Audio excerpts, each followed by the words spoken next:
So Anil ತಡ್ಕಲ್ ಅವರ ಇಷ್ಟೊತ್ತು ನಡೆದ ಚರ್ಚೆಯ ಸಾರಾಂಶ ಇಷ್ಟೇ.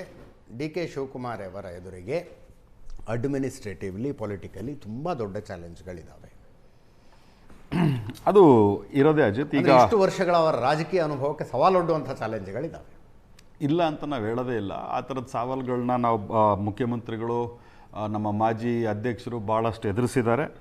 ಈಗ ಪ್ರಶಾಂತ್ ನಾಥ್ ಅವ್ರು ಹೇಳಬೇಕಾದ್ರೆ, ಶಂಕರ್ ಶೆಟ್ಟರ್ ಹೇಳಬೇಕಾದ್ರೆ ಕೆಲವೊಂದು ವಿಚಾರಗಳನ್ನ, ಬಿಕಾಸ್ ನಾವು ಸುದೀರ್ಘದ ಅವಧಿಯಿಂದ ರಾಜಕಾರಣದಲ್ಲಿ ಇರೋದ್ರಿಂದ ನನಗೆ ಬಂದಿರೋ ಅನುಭವದಲ್ಲಿ ಹೇಳಬೇಕು ಅನ್ನೋದಾದರೆ, ವೋಟಿಂಗ್ ಆಗಲಿ ಎಲೆಕ್ಷನ್ಸ್ ಆಗಲಿ ಒಂದೇ ಒಂದು ಫಾರ್ಮುಲಾದಲ್ಲಿ ವರ್ಕ್ ಆಗೋದಿಲ್ಲ ಅನ್ನೋದು ನನ್ನೊಂದು ಭಾವನೆ. ಯಾಕೆಂದರೆ ಕಾಸ್ಟ್ ಕಾಂಬಿನೇಷನ್ ಆಗುತ್ತೆ, ನರೇಷನ್ ಸೆಟ್ ಮಾಡೋದಾಗುತ್ತೆ, ಭಾಳಷ್ಟು ವಿಚಾರಗಳು ಎಲ್ಲ ಕೂಡಿ ಕಳಿಸಿದಾಗ ಮಾತ್ರನೇ ಕ್ಯುಮ್ಯುಲೇಟಿವ್ ಆದಾಗೇ ಅದಕ್ಕೊಂದು ಅರ್ಥ ಸಿಗ್ತದೆ, ಅದಕ್ಕೊಂದು ರಿಸಲ್ಟ್ ಬರ್ತದೆ ಅನ್ನೋದು ನನಗೊಂದು. ಇಲ್ಲಿ ಆ್ಯಸ್ ರೈಟ್ಲಿ ಸೆಡ್ ನಮ್ಮ ಮುಂದೆ ಈಗಿರುವಂಥ ಚಾಲೆಂಜ್ಗಳು, ಈಗ GB ಎಲೆಕ್ಷನ್ಸ್ ಇರ್ಬೋದು, ZP ಎಲೆಕ್ಷನ್ಸ್ಗಳು ಇರ್ಬೋದು, ಆಮೇಲೆ ಇವೆಲ್ಲ ಹೆಂಗೆ ಅಂತಂದ್ರೆ ಒಂಥರ ಟೆಸ್ಟ್ಗಳಿದ್ದಂಗೆ. ಈ ಟೆಸ್ಟ್ಗಳಲ್ಲಿ ನಾವು ಯಾವ ರೀತಿ ಪಾಸ್ ಆಗ್ತೀವಿ ಅನ್ನೋದು ಸಹ ಇಂಪಾರ್ಟೆಂಟ್ ಆಗುತ್ತೆ. ಆಗಿಲ್ಲ. ಆಮೇಲೆ ಚೆನ್ನಾಗಿ 28 ಗಂಟೆ ಆಯಿತು. ಹೌದು. ಈಗ ಇನ್ನೊಂದು ನನ್ನ ಸ್ನೇಹಿತರು ಹೇಳ್ತಿದ್ರು, ಅಶ್ವಥ್ ನಾರಾಯಣ ಅವರು, ನನ್ನ ಡೆಪ್ಟಿ CM ಆಗಿದ್ದಾಗ DK ಶಿವಕುಮಾರ್ ಅವರು ಮಾಡಿರುವಂಥ ಸಾಧನೆಗಳು ಒಂದೇ ಒಂದು ಹೇಳಿಬಿಡ್ಲಿ ಅಂತೇಳಿ ಇವತ್ತು. ಆಮೇಲೆ ಮೇಕೆದಾಟದ ಬಗ್ಗೆ ಮಾತಾಡಿದ್ರು. ಈಗ ಮೇಕೆದಾಟದ ಬಗ್ಗೆ ಮಾತಾಡಬೇಕಾದ್ರೆ ಅಲ್ಲಿ EC ಇವ್ರದ್ದೇನು ಎನ್ವೈರನ್ಮೆಂಟ್ ಕ್ಲಿಯರೆನ್ಸಸ್ ಬಂದಿರೋದು ಯಾವಾಗ, ಅದ್ರ ಬಗ್ಗೆನೂ ಚರ್ಚೆ ಮಾಡಬೇಕಾಗ್ತದೆ. ಬಂದಿರೋದು ಮೊನ್ನೆ ಒಂದು ನಿಮಿಷ, ಅದು ಯೋಜನೆವಾರು ಮಾತಾಡೋದು ಬೇಡ. ಅಲ್ಲಲ್ಲ, ಪ್ರಶಾಂತ್ ಒಂದೇ ಮಾತಿನಲ್ಲಿ ಹೇಳಿದ್ರು, ಗ್ಯಾರಂಟಿ ಯೋಜನೆಗಳಿಂದಾಗಿ ಅಭಿವೃದ್ಧಿಗಳು ಬರೀ ಒತ್ತಡ ಬಿತ್ತು ಖಜಾನೆ ಮೇಲೆ ಅಂತಲ್ಲ, ಅಭಿವೃದ್ಧಿ ಮಾಡಕ್ಕಾಗಿಲ್ಲ. ಈಗ ನಾನು ಹೇಳ್ತೀನಿ, ಅದು DK ಶಿವಕುಮಾರ್ ಅವ್ರಿಗೂ ಅಪ್ಲೈ ಆಗುತ್ತೆ, ಇನ್ಯಾವುದೋ ಮಿನಿಸ್ಟರ್ಗಾರು ಅಪ್ಲೈ ಆಗುತ್ತೆ. ಏನ್ ಮಾಡಕ್ಕಾಗಿಲ್ಲ. ಇಲ್ಲಿ ಬಹುತೇಕ ಜನ ಇಲ್ಲಿ ಕೂತ್ಕೊಂಡಿರೋರಿಗೆ ಎಲ್ಲರಿಗೂ ಎಕನಾಮಿಕ್ಸ್ ಅರ್ಥ ಆಗುತ್ತೆ. ಇಲ್ಲಿ ನಮ್ಮ ಹತ್ರ ಇರುವಂಥದ್ದು ಸರಿಸುಮಾರು ಒಂದು 75,000 ರಿಂದ 80,000 ಕೋಟಿ ಎಕ್ಸೆಸ್ ಇದೆ. ಅದರೊಳಗೆ ನಾವು ಡೈರೆಕ್ಟ್ DBT ಅಂತ ಏನು ಮಾಡ್ತಾ ಇದ್ದೀವಿ, ಸರಿಸುಮಾರು 60,000 ಕೋಟಿ ನಾವು DBT ಮಾಡ್ತಾ ಇದ್ದೀವಿ. ಉಳಿದಿದ್ದು 20,000 ಕೋಟಿ. ಆಮೇಲೆ ಲಾಸ್ಟ್ ಫೈನಾನ್ಷಿಯರ್ಗೆ, ಈ ಫೈನಾನ್ಷಿಯಲ್ ಇಯರಿಗೆ ನೀವು ನೋಡ್ತಾ ಹೋದ್ರೆ ಡೇಟಾನ, ನಾವು ಇನ್ಕ್ರೀಸ್ ಮಾಡಿದ್ದೀರಿ ರೆವಿನ್ಯೂ ಬಿಟ್ಟರೆ ಡಿಕ್ರೀಸ್ ಆಗಿತ್ತು ಆಗಿಲ್ಲ ರೆವಿನ್ಯೂಗಳು ಒಂದು. ಆಮೇಲೆ there is some excise department ಒಳಗೆ ಒಂದು ಸ್ವಲ್ಪ ನಾವು ಜಾಸ್ತಿ ಲಾಭ ಮಾಡಿದ್ದೀವಿ, ರೆವಿನ್ಯೂ ಡಿಪಾರ್ಟ್ಮೆಂಟ್ ಒಳಗೆ ಸ್ವಲ್ಪ ಜಾಸ್ತಿ ಮಾಡಿದ್ದೀವಿ. ಆವಾಗ ನನ್ನ ಸ್ನೇಹಿತರು ಹೇಳ್ತಾ ಇದ್ರು ಒಂದು ಈ ಖಾತ, ನಾನು ಸಹ ರಿಯಲ್ ಎಸ್ಟೇಟಲ್ಲಿ ಇದ್ದೀನಿ, ಅವರು ಸಹ ರಿಯಲ್ ಎಸ್ಟೇಟಲ್ಲಿ ಇದ್ದಾರೆ, ನಮ್ಮಿಬ್ಬರಿಗೂ ಗೊತ್ತಿದೆ ಆ ನೋವು ಇದೆ, ನಮಗಿಲ್ಲ ಅಂತ ನಾನು ಹೇಳ್ಕೊಳ್ಳೋದಿಲ್ಲ. ಇಲ್ಲ ಅಂತ ಹೇಳಿದ್ರೆ ಜನ ನನ್ನ ಬೈತಾರೆ, ನಾನು ತಪ್ಪು ಮಾತಾಡಿದ್ದೀನಿ ಅಂತ. When we are talking with statistics, as we have to accept there was some problem.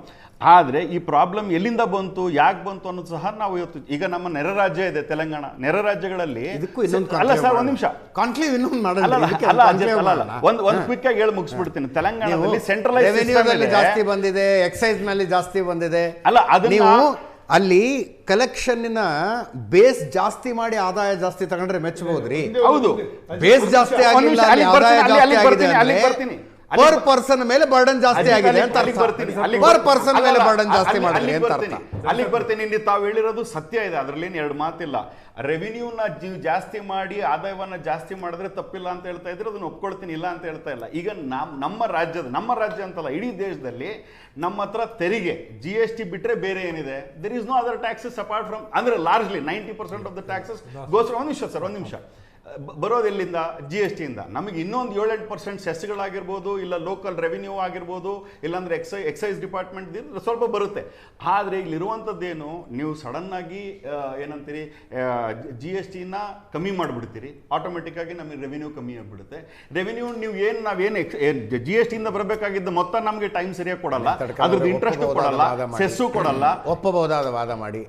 GST ಮೊತ್ತ ಕಡಿಮೆ ಆದ ನಂತರ ನಮಗೆ ವ್ಯಾಪಾರ ವೃದ್ಧಿಯಿಂದಾಗಿ ಇಲ್ಲ ಸರ್, ಅಲ್ಲೊಂದು ನಿಮಿಷ, GST ಕಲೆಕ್ಷನ್ ಜಾಸ್ತಿ ಅಷ್ಟೇ ಇರುತ್ತೆ ಅಜಿತ್, ಕನ್ಸಂಪ್ಷನ್ ಅಷ್ಟೇ ಇರುತ್ತೆ, ಲಾರ್ಜ್ಲಿ ಕನ್ಸಂಪ್ಷನ್ ಏನು ಕಮ್ಮಿ ಆಗೋದಿಲ್ಲ. ಬಟ್ ಈಗ ಫಾರ್ ಎಕ್ಸಾಂಪಲ್ ನನಗೆ ಯಾವಾಗ 20% GST ಇತ್ತು, ಸಡನ್ ಆಗಿ ನೀವು 8% GST ಮಾಡಿದಾಗ 10% ಡಿಫ್ರೆನ್ಸಸ್ ಅಂತ ನಾನು ಕಮ್ಮಿ ಬಂದೇ ಬರ್ತದೆ. ಒಂದು ನಾನು ಹೇಳ್ತಿರೋಂಥದ್ದು MLA ಹೆಂಗೆ ಕನ್ವಿನ್ಸ್ ಮಾಡ್ತೀರಿ ಸರ್? ನಿಮ್ಗಂತರೂ MLA ನನಗೆ ಗೊತ್ತು. ಅನಿಲ್ಗೆ maximum young MLA friends of Anil, ಅವರು ಖುಷಿ ಇದಾರ ಕೇಳಿ? ಅಲ್ಲ, ನಾನು ಖುಷಿ ಇದಾರೆ.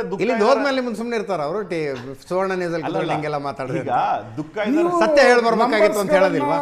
ದೊಡ್ಡ ಆರ್ಥಿಕ ನೀತಿಗಳನ್ನ ಹೇಳಿದ್ರೆ ದುಡ್ಡು ಕೊಡ್ತೀರಾ ಎಮ್ ಎಲ್ ಎಗಳಿಗೆ? ಸರ್ ಒಂದು ನಿಮಿಷ ಅಲ್ಲಿಗೆ ಬರ್ತಾ ಇದ್ದೀನಿ ನಾನು. ಈಗ ನಾನು ಹೇಳ್ತಿರುವಂಥದ್ದೇನು, ನನ್ನ ಸ್ನೇಹಿತರಾದಂಥ MLA ಶಾಸಕರುಗಳಿಗೂ ತಮ್ಮ ವಾಹಿನಿ ಮೂಲಕ ನಾನು ಹೇಳುವಂಥದ್ದು ಇಷ್ಟೇ.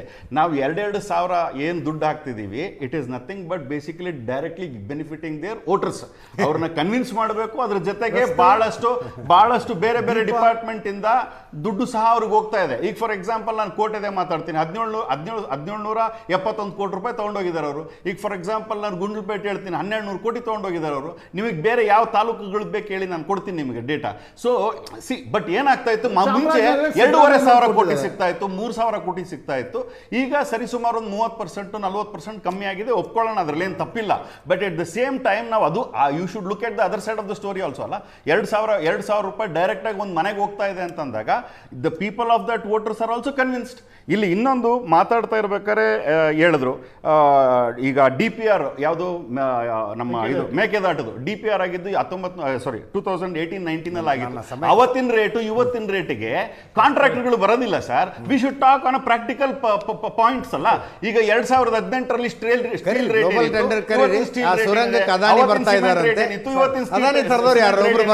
ಈಗ DPR ಆಗಿದ್ದು ಯಾವ ಟೈಮ್ ಅಲ್ಲಿ? ಇಬ್ಬರಿಗೂ ಇನ್ನಷ್ಟು ಅವಕಾಶ ಕೊಡಬೇಕಾಗಿತ್ತು sir. I know for sure. ಇನ್ನೊಂದು ಚರ್ಚೆ ಮಾಡೋಣ.